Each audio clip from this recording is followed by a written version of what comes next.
नमस्कार. बार्टी, सारथी, महाज्योती आणि TRTI अंतर्गत स्पर्धा परीक्षा पूर्व प्रशिक्षण कार्यक्रमाशी संबंधित विविध ज्या योजना आहेत तर यांच्याकरता एकत्रित CET परीक्षा, कॉमन एंट्रन्स टेस्ट व प्रवेशपत्र याबाबत एक नवीन सूचना प्रसिद्ध झाली आहे. तर सदरची परीक्षा एकूण 2 सत्रामध्ये घेण्यात येणार आहे. तर यामध्ये पहिलं सत्र 31 जुलै 2024 ते 1 ऑगस्ट 2024 या कालावधीत आयोजित करण्यात आलेलं आहे. तर याचं वेळापत्रक देखील प्रसिद्ध करण्यात आलं आहे. यामध्ये 31 जुलैला कॉमन एंट्रन्स टेस्ट म्हणजे CET होणार आहे. Staff selection commission, SSC central service competitive examination pre training scheme at Maharashtra. तर यामध्ये TRTI त्यानंतर सारथी, महाज्योती यांच्यामार्फत एकत्रित ही CET परीक्षा होणार आहे. त्याचबरोबर 1 तारखेला 1 ऑगस्ट 2024 रोजी कॉमन एंट्रन्स टेस्ट यामध्ये bank, IBPS, railway, LIC, NABARD यामध्ये ग्रेड A आणि B, SBI त्यानंतर PO, SD, clerical, RBI insurance, LIC, regional rural banks, RRB त्यानंतर PO क्लॅरिकल आणि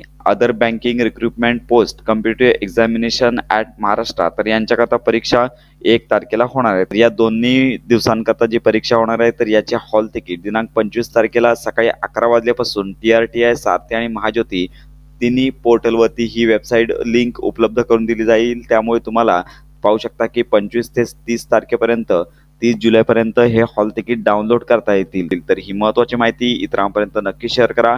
तर लक्षात घ्या, ॲडमिट कार्ड डाउनलोड करायचे आहेत आणि या संदर्भात दुसरे सत्र आहे ते 10 ऑगस्टपासून पुढे नियोजित असून UPSC civil service, MPSC state service, gadget ports, MPSC Maharashtra engineering service, MES त्यानंतर MPSC non gadget group B and C या स्पर्धा परीक्षा पूर्व प्रशिक्षण योजनांबाबतच्या सामायिक प्रवेश परीक्षा घेण्यात येतील याची उमेदवारांनी नोंद घ्यावी. अशा प्रकारे हे परिपत्रक प्रसिद्ध करण्यात आलं आहे. तर हॉल तिकीट उपलब्ध झाल्यानंतर संपूर्ण माहिती आपल्या चॅनलवर दिली जाईल. त्यामुळे खात्रीशीर माहिती मिळवण्याकरता मराठी अपडेट गुरु या YouTube चॅनलच्या कनेक्ट मध्ये